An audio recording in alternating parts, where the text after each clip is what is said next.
अस्सलाम वालेकुम वरहमतुल्लाहि वबरकातुहू। Welcome to Haseeb Electronics. दोस्तों, हसीब इलेक्ट्रॉनिक्स में अपने तमाम मुअज़्ज़ज़ मेहमानों को खुश आमदीद। अगर आप मेरे चैनल पे नए हैं तो आपका बहुत बहुत शुक्रिया कि आपने इस काबिल समझा। अगर आप मेरे चैनल पे रिटर्निंग व्यूअर हैं तो आपका बहुत बहुत शुक्रिया कि आप मेरे चैनल पे दोबारा आए। वीडियो देखने पे आपका बहुत बहुत शुक्रिया। आज के सेशन में हम बात करेंगे कि मल्टीमीटर, जब भी अगर आप इलेक्ट्रिकल प्रोफेशनल हो, इलेक्ट्रॉनिक प्रोफेशनल हो, या आप अगर घर के अंदर भी, क्योंकि आज का मॉडर्न दौर है, टेक्नोलॉजी है, तो इस टेक्नोलॉजी में हमें अपने बुनियादी चीज़ें जो इलेक्ट्रिकल अप्लायंसेस हैं उनको चेक करने की हमें जानकारी होनी चाहिए, हमें उनका इल्म होना चाहिए। तो आज मैं आपके साथ एक रिव्यू करूंगा या एक कंप्लीट ट्यूटोरियल है आप किस तरह से मल्टीमीटर के ज़रिए, ये मल्टीमीटर एक बेसिक आइटम है इलेक्ट्रॉनिक्स के अंदर, कि आप कैसे इसको इस्तेमाल कर सकते हैं। आपके बुनियादी छोटे छोटे काम, अगर आपकी पावर सॉकेट में, इलेक्ट्रिकल सॉकेट में अगर पावर नहीं आ रही, आपका चार्जर, मोबाइल चार्जर काम नहीं कर रहा, तो आपको ये तो पता होना चाहिए कि यहाँ पे वोल्टेज नहीं है। अगर यहाँ पे वोल्टेज नहीं है तो आप उसको चेक करो, बजाय इसके कि आप चार्जर तब्दील करते फिरो। अगर आपके यहाँ पे पावर मौजूद है, अगर आपने चार्जर चेक करना है, तो आपको पता होना चाहिए। ये छोटे छोटे काम है, बहुत सस्ता सा आइटम है। चलिए हम अपना लेक्चर स्टार्ट करते हैं। मीटर बेसिक दो तरह के होते हैं, एनालॉग और डिजिटल। एनालॉग मीटर जिस पे नीडल होती है वो पुराने ज़माने की बात है, अब बहुत कम लोग इस्तेमाल करते हैं, बहुत ही कम लोग इस्तेमाल कर रहे हैं, इस्तेमाल हो रहे हैं लेकिन बहुत कम है। और ये आजकल डिजिटल जो मैनुअल रेंज मल्टीमीटर हैं, ये भी आजकल तकरीबन कम इस्तेमाल कर रहे हैं लोग, लेकिन मैनुअल रेंज भी आप यूज़ कर सकते हैं। ये देखें, मेरे पास मल्टीमीटर है, ओहम रेंज है रेजिस्टेंस मेजर करने के लिए, एम्पेयर है करंट नापने के लिए, एसी एम्पेयर नापने के लिए। यहाँ पे कैपेसिटर चेक करेंगे आप, और यहाँ पे आप एसी वोल्टेज चेक करेंगे, यहाँ पे डीसी वोल्टेज चेक करेंगे। ये है एक इंतहाई सादा और पुराना मल्टीमीटर, मैं इसको भी इस्तेमाल करता हूँ, लेकिन जो मेरा पसंदीदा मल्टीमीटर है वो मेरे पास फ्लूक का है। ये थोड़ा सा कॉस्टली है लेकिन बहुत ही यूज़फुल है, और इसके ज़रिए मैं तकरीबन अपना, मेरे पास दूसरे इक्विपमेंट भी हैं, मेरे पास स्टोरेज ऑसिलोस्कोप है, और दो तरह की हैं मेरे पास, एनालॉग है, डिजिटल है। मल्टीमीटर मेरे पास और भी हैं, मेरे पास 4 मल्टीमीटर दूसरे हैं, वो भी फ्लूक के हैं। फ्लूक थोड़ी सी अच्छी कंपनी है, थोड़ी सी नहीं बल्कि बहुत ही अच्छी कंपनी है, और इसके जितना भी टेस्ट इक्विपमेंट है वो ऑथेंटिकेटेड है, काम करने में आसानी है। मैं किसी को प्रमोट नहीं कर रहा हूँ, ये वेरी क्लियर, मैं प्रमोट नहीं कर रहा हूँ, मैं जस्ट एक अपना एक्सपीरियंस शेयर कर रहा हूँ। और दूसरी बात, अगर कोई यूट्यूबर मेरी वीडियो अपने चैनल पे अपलोड करना चाहे तो इसको ऐसे भी अपलोड कर सकता है। मेरी तरफ से क्रिएटिव कॉमन लाइसेंस है, मैंने आपको सबको इजाज़त दी है कि आप लोग मेरी वीडियो अपलोड कर सकते हो। आप डिस्क्रिप्शन में जाएं, वहाँ पे अगर लिखा हुआ है क्रिएटिव कॉमन लाइसेंस है, तो क्रिएटिव कॉमन पे आप मेरी वीडियो करेंगे, आपको कोई कॉपीराइट नहीं मिलेगा। आप मेरी वीडियो को इसी तरह अपलोड कर दें तो भी अच्छा है। आप नॉलेज को शेयर करें, जैसे मैं आपके साथ शेयर कर रहा हूँ अपना एक्सपीरियंस। आप मेरे चैनल से वीडियो डाउनलोड करें, डाउनलोड करके अपने चैनल पे अपलोड कर दें, आपको इसका फ़ायदा होगा। और किसी सुनने वाले को जहाँ तक ये मेरी आवाज़ पहुँचा सकते हैं पहुँचा दें, ये इसका आपको फ़ायदा होगा। मेरी तरफ से किसी को कोई कॉपीराइट क्लेम नहीं होगा, और ना ही यूट्यूब को कोई इतराज़ है, क्योंकि क्रिएटिव वीडियो आप अपलोड कर सकते हो। चलें जी, बात शुरू करते हैं। ये मेरे पास मल्टीमीटर है फ्लूक का। इस पे देखें तो फ्लूक 179 ट्रू आरएमएस मल्टीमीटर है। वो सादा मल्टीमीटर है, ये ट्रू आरएमएस मल्टीमीटर है। इसके बारे में हम देखते हैं। ये इस पे एक मॉड स्विच है, जिसको हम रेंज स्विच भी कहते हैं, मॉड स्विच भी कहते हैं। इस पे मुख्तलिफ किस्म की सिलेक्शंस हैं, एसी वोल्टेज हैं, इस पे एसी वोल्टेज हैं, डीसी वोल्टेज हैं, मिली वोल्ट पढ़ सकते हैं आप, ओहम पढ़ सकते हैं, कंटिन्यूटी है, मिली एम्पेयर है, और एसी एम्पेयर हैं, एसी डीसी एम्पेयर्स हैं। यहाँ पे अगर देखिए तो एक ये तो वाइट रेंज है, साथ एक में येलो रेंज भी है। मैं इसलिए कहता हूँ कि ये मल्टीमीटर अच्छा है कि इसमें बहुत ज़्यादा ऑप्शन है, जो कि आपको एक एक्सपीरियंस्ड मैन को, जो कि एक इंजीनियर को काम करने के लिए ज़रूरी है, वो सारी चीज़ें इसके अंदर अवेलेबल हैं। अगर ये मल्टीमीटर आपके पास है तो आपको आई थिंक बहुत कम किसी चीज़ के इस्तेमाल करने की ज़रूरत पड़ेगी। चैलेंज शुरू करते हैं। यहाँ पे है इसका common input connector, common terminal, साथ में इसके वोल्टेज, ओहम और डायोड का फंक्शन है, और इस साइड पे इसका 10 एम्पेयर की इनपुट टर्मिनल है, वहाँ पे 400 मिली एम्पेयर का इनपुट टर्मिनल है। अभी हम इस्तेमाल कैसे करेंगे वो हम दिखाते हैं। यहाँ पे इसका रीड आउट है, डिस्प्ले है, रेंज जो भी आपने मेजरमेंट ली है वो यहाँ पे डिस्प्ले होगी, प्लस यहाँ पे होल्ड फंक्शन है, यहाँ पे मिनिमम मैक्सिमम फंक्शन है, रेंज स्विच है, यहाँ पे सब मोड स्विच है, और यहाँ पे स्केल इल्यूमिनेशन लैंप है। बैकलाइट लैंप भी कहते हैं, स्केल इल्यूमिनेशन भी कहते हैं। साथ इसके दो तरह की प्रॉब्स होती हैं। एक इसकी टेस्ट लीड है जिसको कैटेगरी 3 या कैटेगरी 4 टेस्ट लीड्स होती हैं। ये मेरे पास कैटेगरी 2 केबल है, और यहाँ पे कैटेगरी 3 केबल है। इसकी मुख्तलिफ सेटिंग है। ये 3 और 4, ये मेरे पास दो तरह की केबल है। अगर आप इसको ऐसे यूज़ करेंगे तो ये कैटेगरी 2 केबल है, और इससे आप 1000 वोल्ट पढ़ सकते हैं। अगर इसको आप रोटेट करेंगे, इस केबल को, टेस्ट लीड को, तो ये कैटेगरी 3 पे भी यूज़ होगी और कैटेगरी 4 पे भी यूज़ होगी। ये इसकी क्लासिफिकेशन है, ये सेफ्टी क्लासिफिकेशन है कि आप कैसे किसी टेस्ट लीड को यूज़ कर सकते हो, आपके इस्तेमाल के हवाले से कि आप कैसे इसको इस्तेमाल करेंगे। एक टेस्ट लीड इसकी ये है, दूसरी इसकी टेम्परेचर प्रॉब है, इसको आप टेस्ट प्रॉब कहते हैं। ये टेस्ट प्रॉब है। इसके फ्रंट साइड पे, एक साइड पे आप जिस जगह पे आपने टेस्ट करना है तो ये टेस्ट टर्मिनल है, और ये इसके कनेक्शन टर्मिनल है, मल्टीमीटर के साथ लगते हैं। यहाँ पे आपकी टेम्परेचर प्रॉब है, इसके साथ फ्रंट पे टेम्परेचर सेंसर लगा हुआ है। चलें जी, हम अपना अभी काम शुरू करते हैं। सबसे पहले ब्लैक लीड को क्या करेंगे, आप कॉमन में लगाएं, ये लगा दी। इसके बाद अगर आपने वोल्टेज पढ़ने हैं तो वोल्टेज के लिए ये रेड लीड आपकी स्वैप होती रहेगी आपके फंक्शन के हवाले से जो आपने काम करना है। अगर आपने वोल्टेज टेस्ट करने हैं तो ये वोल्टेज पे लगा देंगे, ये वोल्टेज पे लगा दी। अभी मैंने पढ़ने हैं एसी वोल्ट, इसको ऑन किया, इसने सेल्फ टेस्ट लिया, सेल्फ टेस्ट लेके ऑटो रेंज पे ऑन हो गया। इस मल्टीमीटर को मैंने ये टेस्ट सॉकेट के अंदर लगा दिया। इसने बता दिया जी 238 वोल्ट आ रहे हैं आपके पास इस सॉकेट के अंदर। ये मैंने सॉकेट के अंदर इसको लगा दिया, तो ये सॉकेट में मुझे 238 वोल्ट मिले। इसी जगह पे मैं येलो बटन को प्रेस करूंगा तो ये सब फंक्शन एक्टिवेट हो जाएगा, हर्ट्स वाला। तो इस पर फ्रीक्वेंसी आ जाएगी कि कितनी फ्रीक्वेंसी है, 50 हर्ट्स फ्रीक्वेंसी है। बाज़ औक़ात होता क्या है कि आपके घर में मुख्तलिफ चीज़ें जो है वो बार बार डैमेज हो रही होती हैं, जल रही होती हैं, यानी उसमें अगर आपकी मोटर लगी हुई है, पानी वाली वाटर पंप है, वो डैमेज हो रहा है, तो हो सकता है कि वहाँ पे फ्रीक्वेंसी फ्लक्चुएशन होगी।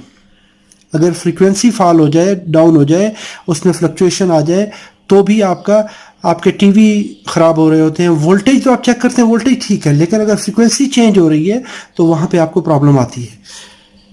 इसी स्विच को दोबारा से प्रेस करेंगे तो आप वोल्टेज मोड में चले जाएंगे। एक ही जगह पे आपने लीड लगाई, जस्ट ओनली आप इसको प्रेस करें, आपको फ्रीक्वेंसी भी मिल जाएगी, वोल्टेज भी मिल जाएंगे। इसके बाद आते हैं मैंने यहाँ पे आपको ये पहला रेंज क्लियर कर दिया। नेक्स्ट है डीसी वोल्टेज। एसी वोल्टेज में आपको कोई पोलैरिटी नहीं होती, आप इस तरह लगाएं, इस तरह लगाएं, स्वैप जिस तरह मर्जी लगा लें। एसी की चूंकि पोलैरिटी नहीं होती, इसलिए आपको यहाँ पे उसकी एसी फ्रीक्वेंसी मिल जाएगी। नेक्स्ट है हमारे पास डीसी फंक्शन। डीसी में हमेशा आपको सबसे पहली चीज़, 2-3 चीज़ें पहचाननी होती हैं। एक तो आपको टर्मिनल आइडेंटिफिकेशन होनी चाहिए कि आपके पास अगर कोई ऐसा डीसी वोल्टेज सोर्स है तो आपको उसकी लीड आइडेंटिफिकेशन करनी है। आपको ये पता करना है कि कौन सा पॉजिटिव है, कौन सा नेगेटिव है। उसके लिए आपके पास ये रेड लीड, ये आपको शो करती है कि ये पॉजिटिव को शो करेगी। अगर ये लीड आप पॉजिटिव पे लगाएंगे और ये ब्लैक नेगेटिव पे लगाएंगे, दैट टाइम आपकी जो डिस्प्ले पे रीडिंग आएगी वो मैं आपको बताता हूँ। ये मेरे पास एक बैटरी सेल है। अगर तो मैं इसको इस तरह से लगा देता हूँ, एक टर्मिनल इसके एक एंड पे लगाता हूँ, दूसरा टर्मिनल यहाँ लगा देता हूँ, तो मेरे पास 1.6 वोल्ट आ रहे हैं और यहाँ पे 1.6 वोल्ट आ रहे हैं। अगर मैंने ये लीड रिवर्स लगा दी इस तरह करके, तो यहाँ पे रीडिंग क्या आ रही है, -1.6 आ रहा है, -1.6। दैट मीन्स कि आपके टर्मिनल जो हैं वो रिवर्स हैं। आपने जहाँ पे कनेक्शन किया है, आपने जो रेड लीड लगाई है जहाँ पे, वो नेगेटिव पे आपने लगाई है। अभी देखें, दोबारा मैं बताता हूँ, ये देखें तो ये -1.6 आ रहे हैं। इट मीन्स कि आपने लीड्स स्वैप करनी है पोलैरिटी आइडेंटिफिकेशन के लिए, पोलैरिटी को देखने के लिए कि कहाँ पे आपका नेगेटिव है, कहाँ पे पॉजिटिव है। मैं अभी इस तरह लगाता हूँ तो ये देखें तो यहाँ पे नेगेटिव का साइन ख़त्म हो गया। दैट मीन्स ये जो आपकी रेड लीड है ये पॉजिटिव टर्मिनल पे लगी है, तो आप कह सकते हैं कि इस सेल का ये एंड पॉजिटिव है। अगर मैं इसको यहाँ पे देखूँगा तो यहाँ पे लिखा हुआ है कि पॉजिटिव है। अगर किसी जगह पे पोलैरिटी मार्क नहीं है, आपने, चले जी मैं ये आपको दिखाता हूँ। मेरे पास ये एक टर्मिनल है बैटरी का, मेरे पास पावर सप्लाई है।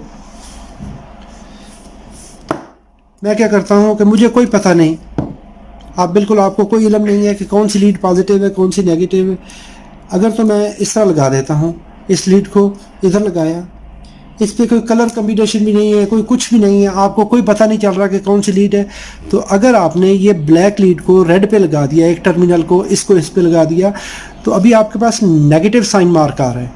इट मीन्स कि आपकी लीड्स रिवर्स हैं, आपने पोलैरिटी जो है वो उल्ट करनी है। अभी इसकी इस लीड को इधर लगा दे, रेड को रेड पे लगा दे, तो आपको पता, अगर तो ये तो मुझे तो पता है कि यहाँ पे जो मैंने सप्लाई के साथ कनेक्ट किया है तो यहाँ पे बैटरी टर्मिनल किस तरह है। ये देखिए, अभी मैं दोनों टर्मिनल लगा के मैं वोल्टेज बढ़ाता हूँ। जो मैं वोल्टेज बढ़ाता जाऊँगा मुझे पता चलता जाएगा कि जी वोल्टेज कितने हो रहे हैं। ये मेरे पास देखें जी, तो ये मैं चलें 38 वोल्ट कर देते हैं। मेरे पास 38 वोल्ट की पावर सप्लाई है, तो मैंने कनेक्ट कर दिया। अगर मैं उसको कम कर रहा हूँ तो वो कम हो रहे हैं। इस तरह से आपको इसके बारे में इल्म हो जाता है कि जी कौन सी पोलैरिटी है और कितने वोल्टेज हैं। अभी आपको इसी जगह पे आप चेक कर सकते हैं कि इसकी डीसी की क्वालिटी क्या है, इसमें कोई रिपल्स तो नहीं है, कोई फ्रीक्वेंसी तो नहीं है। अगर देखें तो यहाँ पे 0 हर्ट्ज आ रहे हैं। दैट मीन्स कि ये जो पावर सप्लाई है ये बिल्कुल स्टेबल है।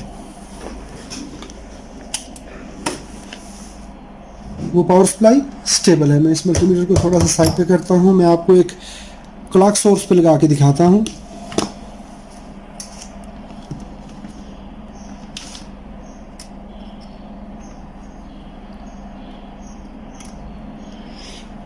ये मेरे पास एक क्लॉक सोर्स है, तो यहाँ पे ये देखें तो क्लॉक सिग्नल बार बार मूव कर रहा है, जो कि इसकी फ्रीक्वेंसी रेंज से ज़्यादा है। तो अगर मैं वोल्टेज पे प्रेस करूँगा, क्योंकि वो टच सिग्नल है क्लॉक का, ये 2.53 वोल्ट बता रहा है आपको।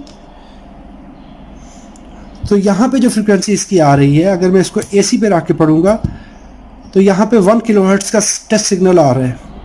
क्योंकि वो एसी सिग्नल है, उसमें स्क्वायर वेव्स हैं, उसका लेवल प्योर डीसी नहीं है। दैट मीन्स कि वो चेंज हो रहा है। यहाँ पे आपको एसी पे उसकी फ्रीक्वेंसी मिल जाएगी। अगर डीसी के अंदर आपकी पल्सेटिंग डीसी है तो वो उन रिपल्स को काउंट कर लेगा। यहाँ पे आपको उसका ये बता रहा है कि फ्रीक्वेंसी है, लेकिन चूंकि उसमें एसी रिपल्स हैं इसलिए वो आपको क्लियर नहीं हो रहा। आगे है हमारे पास millivolt function. Millivolt function पे जब आपने बहुत ही छोटा सिग्नल पढ़ना हो, जिसका लेवल इंतहाई कम हो, 600 मिलीवोल्ट से कम हो, 600 मिलीवोल्ट से कम हो, माइक्रो में हो, तो वो सिग्नल आप यहाँ पे पढ़ेंगे। वोल्ट के अंदर रफ रेंज है, वो एक मेन रेंज है, लेकिन यहाँ पे ये मल्टीमीटर बहुत ज़्यादा हसास हो जाता है, सेंसिटिव हो जाता है। अभी देखें तो मैं इसको 6.7 मिलीवोल्ट का सिग्नल दिया है। अभी मैं इस सिग्नल को थोड़ा सा बढ़ाता हूँ, ये मैं इसको 100 मिलीवोल्ट का सिग्नल देता हूँ, 101 मिलीवोल्ट। ये देखें तो ये इतना सेंसिटिव है। अगर मैं इसको डीसी वोल्टेज पे रख के पढ़ूंगा तो ये पढ़ रहा है 0.101, इसमें पॉइंट में पढ़ रहा है। लेकिन अगर मैं इसको मिली वोल्ट पे स्वैप करूंगा तो मुझे 101 मिली, बहुत ही एक्यूरेट रीडिंग आएगी। यहाँ पे मिली वोल्ट फंक्शन पे हमें इस तरह रीडिंग मिलेगी। इसके बाद हमारे पास है वहीं पे ही सब फंक्शन है टेम्परेचर का। उस टेम्परेचर के लिए मुझे ये लीड उतारनी पड़ेगी, ये मैंने उतार दी। मुझे इसके लिए टेम्परेचर प्रॉब लगानी पड़ेगी। आप टेम्परेचर प्रॉब को पॉजिटिव को पॉजिटिव के साथ मिलाते हुए नेगेटिव को नेगेटिव के साथ मिलाते हुए कनेक्ट कर दें। ये मैंने प्रॉब लगा दी और यहाँ पे आप क्या करेंगे, येलो बटन प्रेस करेंगे तो आपको इस वक्त जो रूम टेम्परेचर है वो आपको मिल जाएगा। अगर मैं इसको अभी अपने हाथ में इसको प्रेस करता हूँ तो देखते हैं कि मेरे हाथ पे इसका कितना टेम्परेचर आता है। ये 33 डिग्री पड़ रहा है। अभी अगर मैं अपने सोल्डरिंग आयरन को, अपने काविये को इसके नज़दीक करता हूँ तो ये मुझे बता देगा जी ये देखें टेम्परेचर इंक्रीज हो रहा है। ये इसके एनवायरनमेंट का टेम्परेचर। अगर किसी भी आपके पास कोई सिलेंडर है, कोई पाइप है, किसी ऐसी हिडन प्लेस पे आपने पढ़ना है तो इसको ऐसे पाइप के अंदर गुजारे और एंड पे आपको जहाँ पे प्रॉब लगेगी जाके वहाँ का टेम्परेचर आपको मिल जाएगा। ये है डिग्री सेंटीग्रेड। अगर मैं इसी जगह पे रेंज वाले बटन को प्रेस करूँगा तो मुझे ये डिग्री फ़ारेनहाइट में मिल जाएगा। ये देखिए अभी 99 फ़ारेनहाइट। अगर मैं इसको ये अपने हाथ में पकड़ूंगा तो मेरा बॉडी टेम्परेचर अभी बता देगा कि जी आप 95 डिग्री मेरा बॉडी टेम्परेचर है। अगर डिग्री सेंटीग्रेड अगर मैं डिग्री सेंटीग्रेड यहीं पे रेंज को दोबारा प्रेस करूंगा तो ये उसको कन्वर्ट करके बता देगा जी 35 डिग्री आपका बॉडी टेम्परेचर है या 34.8 है। जो ही इस पे करूंगा तो आप अपना बॉडी टेम्परेचर भी चेक कर सकते हो। क्योंकि इस वक्त मेरा एयर कंडीशन चल रहा है तो इस वक्त मेरा बॉडी टेम्परेचर कम है। अगर मैं इसको अपने जिस्म के साथ लगाऊंगा, शरेनी में मैं अपनी शर्ट के अंदर लगाता हूं तो वहां पे मुझे 90 डिग्री फ़ारेनहाइट ये देखें बढ़ रहा है अभी ना, तो जो मेरा एग्जैक्ट बॉडी टेम्परेचर होगा वो बता देगा। तो इस प्रॉब के फंक्शन को हम इस तरह से यूज़ कर सकते हैं। ये क्लियर हो गया। नेक्स्ट फंक्शन है ओहम फंक्शन। ओहम फंक्शन के लिए आप फिर वही टेस्ट प्रॉब को यूज़ करेंगे जो आपकी टेस्ट लीड्स हैं। ब्लैक को ब्लैक पे लगाएंगे, ओहम वाले साइन पे रखते हुए रेड लीड को ओहम पे लगाएंगे और ये हमें OL शो कर रहा है, दैट मीन्स ओवरलोड है, ये कॉन्टैक्ट ओपन है। जो ही आपने लीड लगानी है ओहम पे तो सबसे पहले इसको आपस में मिलाना है। जो ही मिलाएंगे, जो ही आपने इसको मिलाया तो आपको इसने बता दिया जी 0 ओहम रेजिस्टेंस है इस केबल की और मल्टीमीटर फंक्शनल है आपका। मल्टीमीटर भी ठीक है, यानी आपने जो 0 ओहम रेजिस्टेंस है ये ना होने के बराबर है। अभी आपने कोई भी रेजिस्टेंस पढ़नी है, आपने क्या करना है, इस मल्टीमीटर को सबसे पहले इसकी वेरिफिकेशन कर लेनी है। ये वेरिफिकेशन हो गई। इसके बाद आप क्या करेंगे, एक हाथ में इस तरह से आप पकड़ के लगा सकते हैं। दोनों हाथ से टेस्ट प्रॉब नहीं लगानी, ये बहुत बड़ी गलती करते हैं लोग। इस तरह से नहीं लगाना, इसको आप एक हाथ से तो टच कर सकते हैं और ऐसे करके लगाना है। तो ये आपको 176 ओहम रेजिस्टेंस बता रहा है। रेजिस्टेंस आप जिस साइड से मर्जी पढ़ लें, अपोजिट करें, रिवर्स करें, कोई इससे फ़र्क नहीं पड़ता। ये देखें दूसरा मैं कंपोनेंट लगाऊंगा तो ये मुझे बताएगा जी ये कितनी है, 22 किलो ओहम की है। ऐसे ही अगर आपके पास पोटेंशियोमीटर है तो उसको आप कैसे टेस्ट करेंगे, ये देखें, इसको मैंने यहाँ पे लगाया। अभी इसको मैं वेरी करूँगा, चेंज करूँगा इसकी पोजीशन। ये जितने भी वॉल्यूम कंट्रोल होते हैं, इसको आप अगर इसकी वैल्यू लीनियरली चेंज हो रही है तो ये ठीक है। ये देखें, तो इनके इस तरह से आप वेरिएबल रेजिस्टेंस को चेक कर सकते हैं। अगर पावर रेजिस्टेंस है तो पावर रेजिस्टेंस को भी, लेकिन आपने केयर ये करनी है। ये मेरे पास एक 1 ओम की पावर रेजिस्टर है तो ये देखें 0.9, यस ये 0 और 9 है, 0.9 ओम की है तो 0.9 ओम ही बता रहा है ये।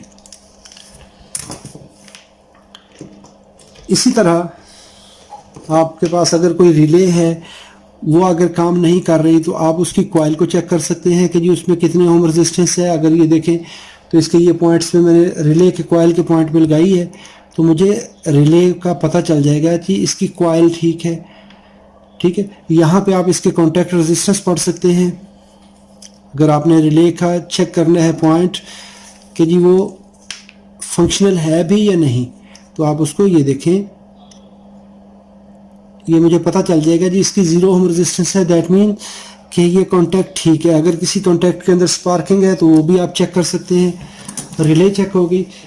चलिए जी, इस तरह से आप किसी भी, अगर आपके पास एक लैंप है, एक बल्ब है, आप इस बल्ब को भी टेस्ट लैंप बनाया हुआ है तो इसकी देखें कंटिन्यूटी चेक कर सकते हैं। तो आपको 34 ओम बता रहा है कि जी ये लैंप, ये सर्किट आपने यहाँ से इसने करंट चलाई है, यहाँ से होते हुए ये बताएगा जी ये आपका लैंप जो है वो 34 ओम का है। आपने इसको टेस्ट कर लिया। इसी तरह आप कोई भी पावर केबल आपके पास है तो पावर केबल को आप चेक कर सकते हैं कि जी पावर केबल ठीक है या नहीं है। ये देखें तो यहाँ पे इसको अभी हम चेक करेंगे तो ये ठीक नहीं है, इसमें प्रॉब्लम है, इसलिए ये यहाँ पे इंडिकेशन नहीं दे रहा, इसी वजह से मैंने इसको काटा था। ये देखें एक लाइन इसकी कभी काम करती है और यहाँ पे आपको इस तरह से पता चल जाएगा जी ये वायर केबल जो है ये देखें कभी इसमें कनेक्शन हो जाता है, कभी ये इस जगह पे ये कनेक्शन हो गया, जो ही इसको थोड़ा सा हिलाते हैं तो ये केबल काम छोड़ जाती है। इस तरह से ये मल्टीमीटर आपके लिए यूजफुल है। नेक्स्ट हम बात करते हैं इसी जगह पे कैपेसिटर। येलो बटन प्रेस करेंगे और आजकल गर्मियों का सीज़न है, आपके फैंस जो हैं उनमें ज़्यादा प्रॉब्लम आती है कि जी फ़ैन की स्पीड कम हो रही है, फ़ैन काम नहीं कर रहा, तो उसके अंदर बड़े आराम से उसका कवर खोलें, उसको डिस्कनेक्ट करें कैपेसिटर को, और कैपेसिटर को खोलने के बाद उसके दोनों पॉइंट शॉर्ट करें। कभी भी कैपेसिटर को डायरेक्टली कैपेसिटर मीटर या मल्टीमीटर के साथ नहीं लगाना, इससे मल्टीमीटर आपका डैमेज हो सकता है। इसको ओपन करें, इसको दोनों पॉइंट्स को शॉर्ट करें। शॉर्ट करने के बाद उसी तरह ही एक लीड को एक टर्मिनल पे लगाएं और दूसरी लीड को दूसरे टर्मिनल पे लगाएं तो ये बता देगा 1.65। तो अगर आप कैपेसिटर के ऊपर देखें तो ये बता रहा है 2 माइक्रोफैरड, कैपेसिटर बता रहा है 2 माइक्रोफैरड और ये बता रहा है 1.6। इसका मतलब है ये कैपेसिटर ख़राब है, ये सर्विसेबल नहीं है क्योंकि इसकी वैल्यू मल्टीमीटर कम बता रहा है। इसको 2 आना चाहिए, अगर नहीं आ रहा तो आपका कैपेसिटर वीक हो गया, इसको चेंज कर दें। ऐसे ही अगर मेरे पास ये पोलर कैपेसिटर है, कैपेसिटर जब भी आपने लगाना है चेक करने के लिए उसके दोनों पॉइंट्स शॉर्ट करें। शॉर्ट करने के बाद अभी डिस्चार्ज हो जाता है, डिस्चार्ज करने के बाद इसको लगाएं तो ये 46.7 ओम माइक्रोफैरड आ रहा है। यूएफ लिखा हुआ आ रहा है, साथ देखें ये कॉर्नर पे यूएफ आ रहा है। अभी दोबारा देखिए तो यूएफ आ रहा है, दैट मीन्स कि ये 46.9 और ये 47 माइक्रोफैरड का कैपेसिटर है, तो ये रेंज के बिल्कुल एग्जैक्ट क्लोज बता रहा है, तो ये कैपेसिटर ठीक है। अभी मैंने 2 चीज़ें बता दी, ये कैपेसिटर ख़राब है, इसकी वैल्यू कम शो हो रही है, ये कैपेसिटर ठीक है, इसकी वैल्यू सही शो हो रही है। इसी तरह ही मेरे पास एक और कैपेसिटर है, इसको भी हम सेम प्रोसेस करेंगे, दोनों लीड्स को शॉर्ट करेंगे। शॉर्ट करने के साथ ये लगाएंगे तो ये 867 नैनोफैरड बता रहा है, तो ये 1 माइक्रो का है और 1 माइक्रो का ये रेंज से कम बता रहा है, तो ये कैपेसिटर ख़राब है, ये ठीक नहीं है। इसको साइड पे करते हैं। इसी तरह आपके पास अगर एनटीसी है, नेगेटिव रेजिस्टेंस है, नेगेटिव टेम्परेचर कोएफिशिएंट रेजिस्टेंस है, तो आप इसको चेक कर सकते हैं रेजिस्टेंस मोड पे। ये देखिए तो ये 10 ओम की एनटीसी 10 है, तो 10.10-9 है, तो इसको आप इस तरह से चेक कर सकते हो। नेक्स्ट फंक्शन हमारे पास है कंटिन्यूटी का। सेम ओम फंक्शन की तरह ही कंटिन्यूटी है। इसमें क्या है कि आपको सहूलत होती है कि एक ऑडिबल टोन आपके पास आती है, वो टोन आप सुनने से आपको पता चल जाता है कि जी ये फंक्शन सर्किट फंक्शनल है। अभी देखें, अगर मैंने इस वायर को चेक करना है यहाँ से लेके यहाँ तक, अगर ये सर्किट, ये लैंप काम नहीं कर रहा, अगर लैंप ठीक है तो मे बी ये वायर दरमियान से डिस्कनेक्ट हो, तो आप क्या कर सकते हो, यहाँ पे रखते हुए इसको लगाएं तो आपको ये पता हो जाएगा कि जी ये वायर यहाँ से ठीक है। अगर ये दरमियान में डिस्कनेक्ट हो जाएगी,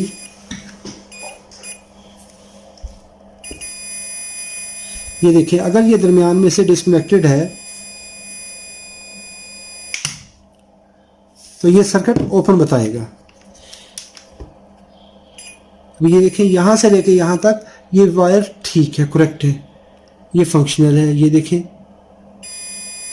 आपको यहाँ से यहाँ तक कनेक्शन पता चल जाएगा। अगर यहाँ से यहाँ कनेक्शन ठीक है और लैंप भी कनेक्टिविटी दे रहा है, तो फिर आपको कुछ और सर्किट चेक करना पड़ेगा कि जी जहाँ से आपकी वायर आ रही है, कनेक्शन आ रहा है, उसको आप चेक करेंगे। कंटिन्यूटी के लिए आप किसी भी कंपोनेंट को चेक कर सकते हैं। बिलफर्ज आपके घर में एक स्विच लगा हुआ है बिजली वाला, तो अगर आपका लैंप ऑन नहीं हो रहा तो आप इस स्विच को चेक कर सकते हैं। इसके दोनों टर्मिनल्स पे लगाएं, ये देखें तो ये कभी तो कनेक्ट कर रहा है, कभी नहीं कर रहा। इस स्विच में ये प्रॉब्लम है कि कभी ये काम कर रहा है, कभी नहीं कर रहा। वैसे कनेक्ट कर रहा है लेकिन कभी ये कनेक्शन करेगा, ये देखिए अभी कनेक्शन कर गया, ऑफ हो गया, कभी करेगा कभी नहीं करेगा, ये ऑफ हो गया।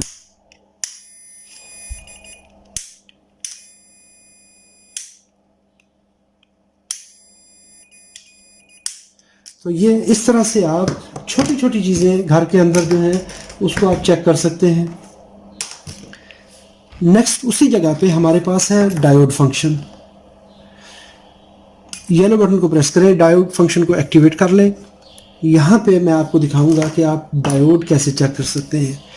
ये एक डायोड है मेरे पास, इसको चेक करने के लिए आप क्या करेंगे, डायोड मोड में आने के लिए यहाँ पे ये देखिए डायोड का सिंबल नज़र आ रहा है और वोल्ट डीसी शो कर रहा है। तो ये इस जंक्शन के फॉरवर्ड वोल्टेज को चेक करेगा। ये मैंने लगाया तो ये बता रहा है 0.23 वोल्ट है इसके। दैट मीन्स कि ये डायोड एक साइड पे फॉरवर्ड बाइस में ठीक काम कर रहा है। और इसको लीड्स को रिवर्स करेंगे, पहले देखें, दोबारा दिखाता हूँ। ये देखिए तो एक साइड पे मैंने रखा इसको और एक लीड को इधर लगाया तो ये 0.22 या 0.23 वोल्ट बता रहा है। जर्मेनियम का डायोड है, फास्ट रेक्टिफायर है। अभी आइडेंटिफिकेशन कैसे होगी?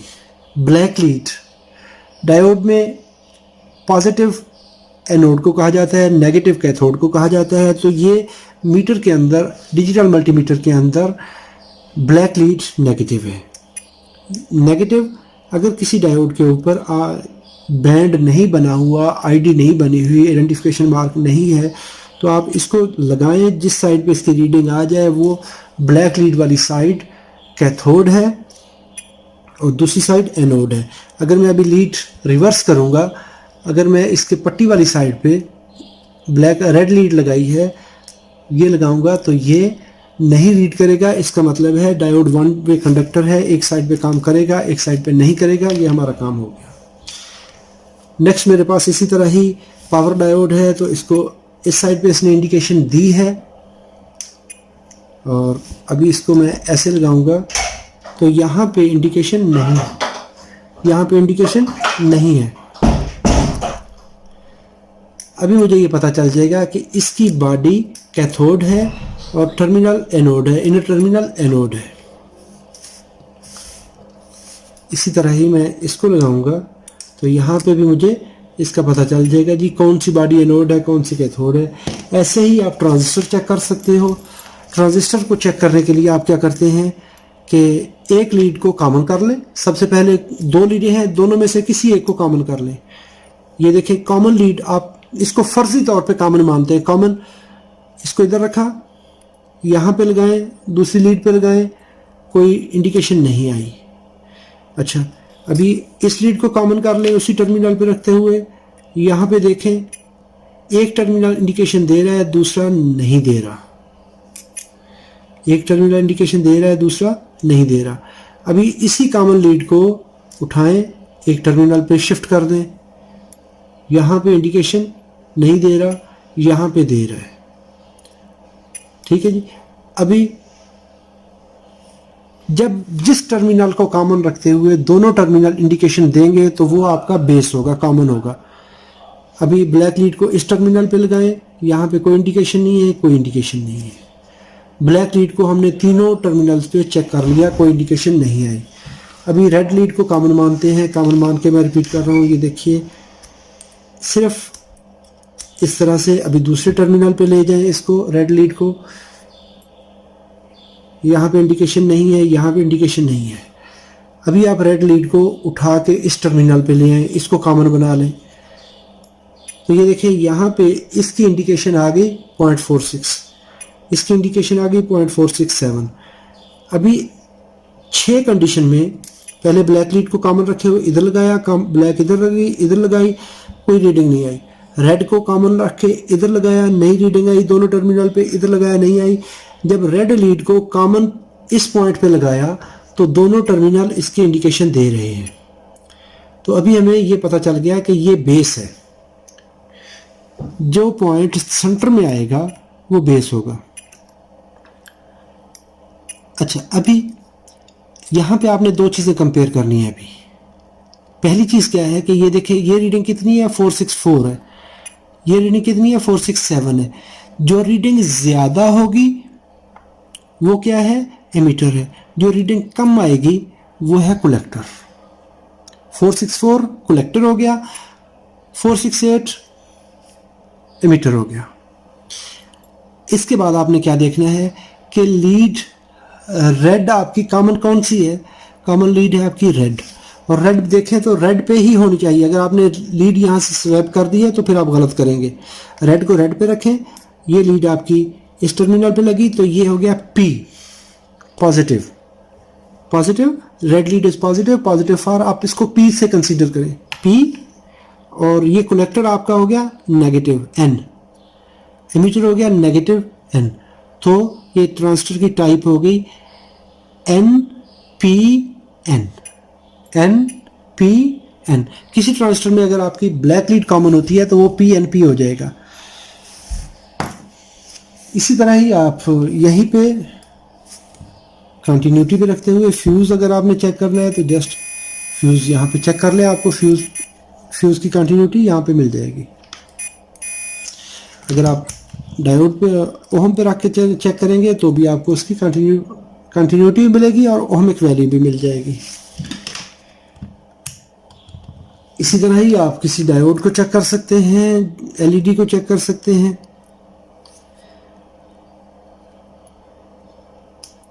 अगर दोस्तों ये वीडियो आपको अच्छी लगी तो आपका वीडियो देखने पर बहुत बहुत शुक्रिया। इसको कॉमन पे लगा के ये देखें तो इसको इधर लगाया और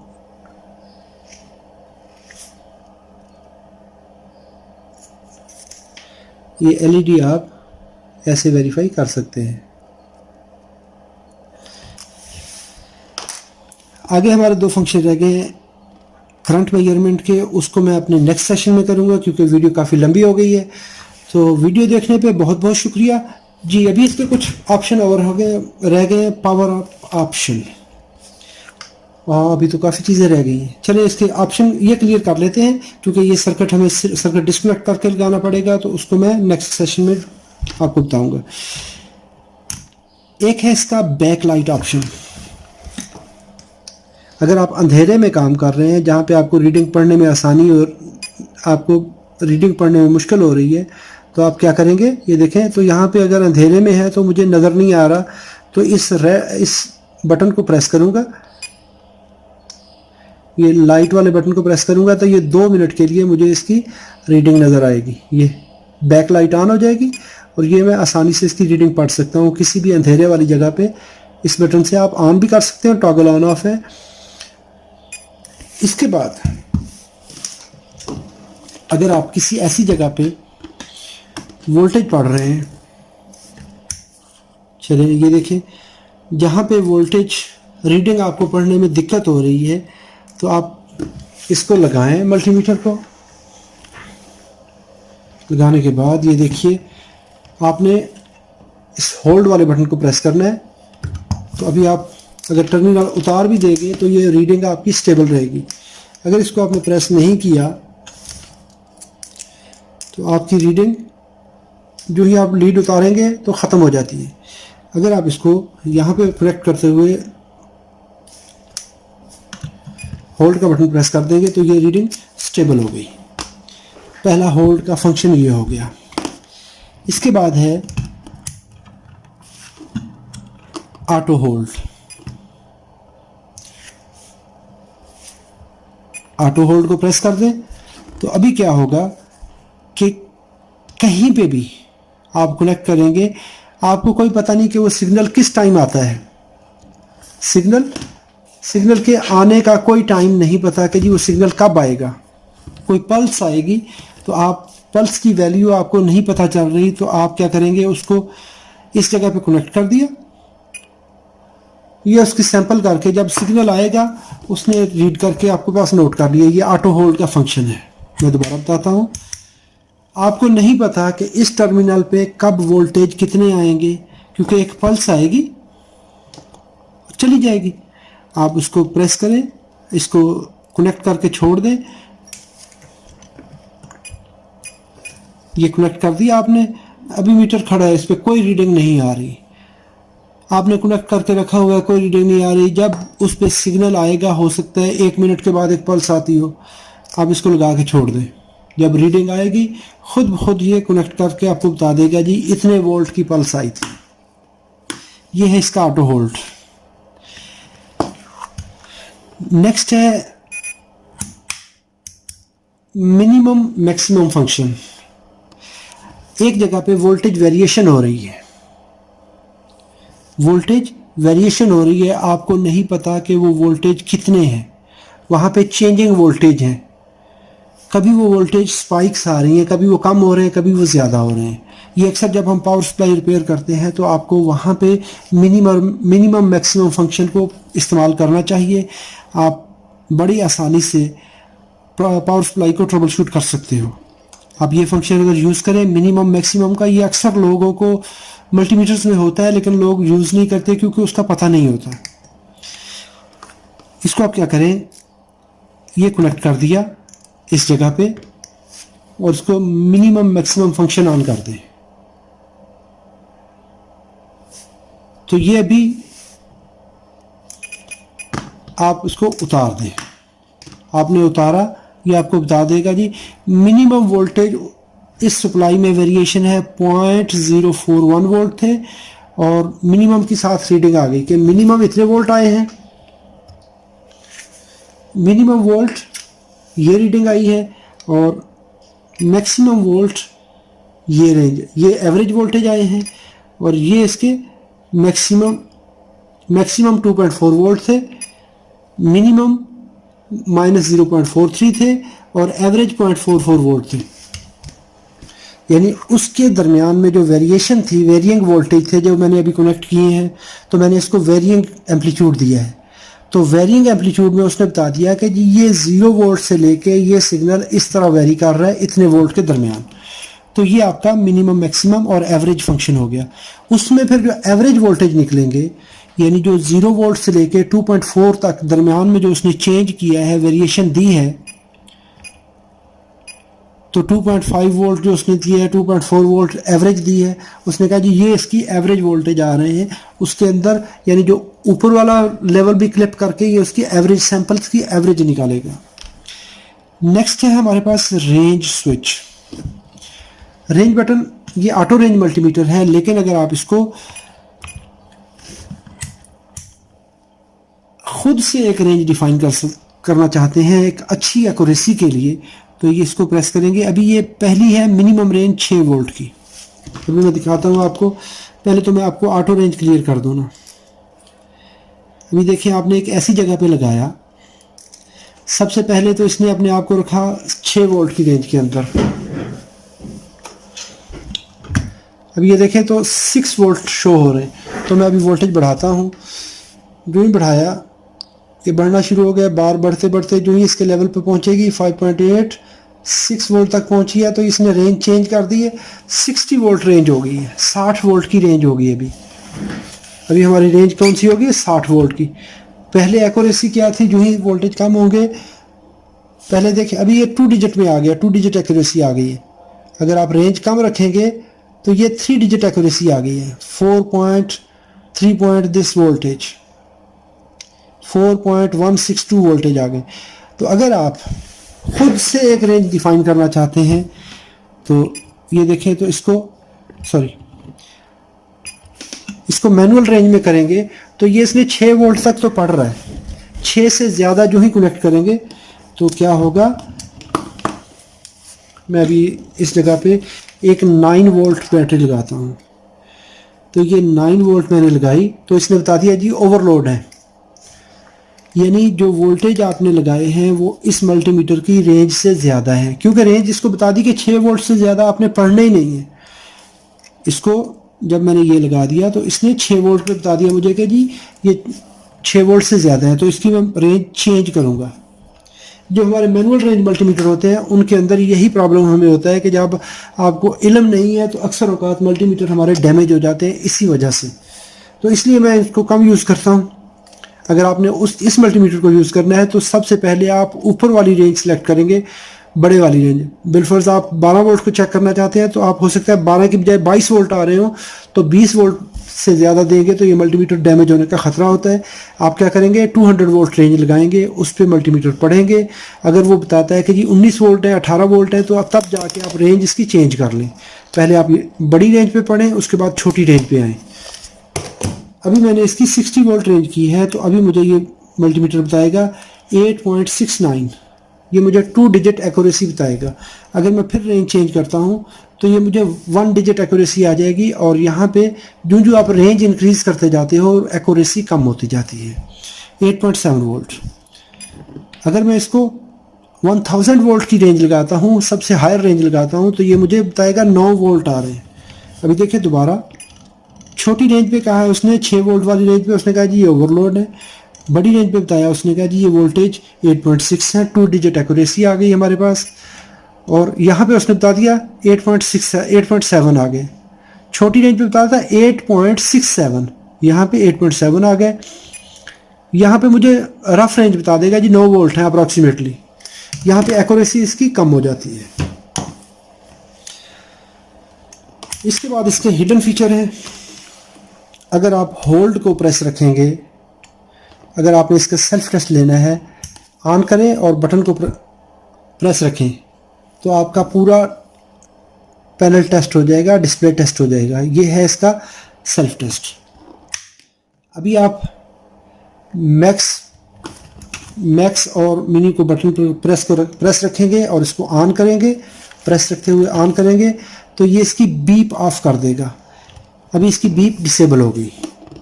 अभी जो टेस्ट पे बीप देता है वो बीप ख़त्म हो गई। इसके बाद है रेंज स्विच को प्रेस करेंगे तो ये इस पर स्मूथिंग मोड आ जाएगा। अभी देखिए आसान हो गया। तो अभी इसका जो फिगर फ्लक्चुएशन है वो कम हो जाएगी, इसका सैंपल रेट कम हो जाएगा, इसका स्मूथ हो जाएगा, डिस्प्ले स्मूथ हो जाएगा। जो ही मैं कनेक्ट करूँगा तो इसकी वेरिएशन नहीं होगी। अगर मैं डायरेक्टली ऑन करूँगा तो इसमें वेरिएशन तेज़ी से होगी, ये तेज़ी से वेरिएशन हो रही है। लेकिन अगर स्मूथिंग मोड ऑन कर दूंगा रेंज को प्रेस रखते हुए तो ये डिस्प्ले इसका स्टेबल होगा, हल्की कम वेरिएशन होगी। इसके बाद आपके पास है yellow button. Smoothing mode sorry कर चुके हैं, येलो बटन। येलो बटन को प्रेस रखते हुए इसको करेंगे तो इसका पावर ऑफ मोड जो है वो ख़त्म हो जाएगा। इस मल्टीमीटर के अंदर सेफ्टी फीचर है बैटरी को सेव करने के लिए। अगर आप इसको 5 मिनट से ज़्यादा इस्तेमाल नहीं करेंगे तो ये खुद ब खुद पावर ऑफ हो जाता है। लेकिन अगर आप किसी ऐसी जगह पे लगाते हो तो जहाँ पे आप चाहते हैं कि मल्टीमीटर में ऑफ ना हो, तो इसको आप प्रेस रखें, प्रेस रख के ऑन कर लें तो ये स्लीप ऑफ हो जाएगा, ऑटोमेटिक स्लीप इसकी ऑफ हो जाएगी। उम्मीद करता हूँ ये वीडियो आपको अच्छी लगी। अगर वीडियो अच्छी लगी है थंब अप कर दीजिए और लाइक कर दीजिए। और फिर से कहता हूँ अगर कोई यूट्यूबर मेरी इस वीडियो को अपने चैनल पे शेयर करना चाहता है तो मेरी तरफ से इजाज़त है, वो अपलोड करें। मेरी तरफ से किसी किस्म का कोई क्लेम नहीं होगा। अपना ढेर सारा ख्याल रखिएगा, अपनी दुआ में याद रखिएगा। अल्लाह रब्बुल इज़्ज़त आप सबको अपनी हिफ्ज़ व अमान में रखे। अस्सलामु अलैकुम व रहमतुल्लाहि व बरकातुहू।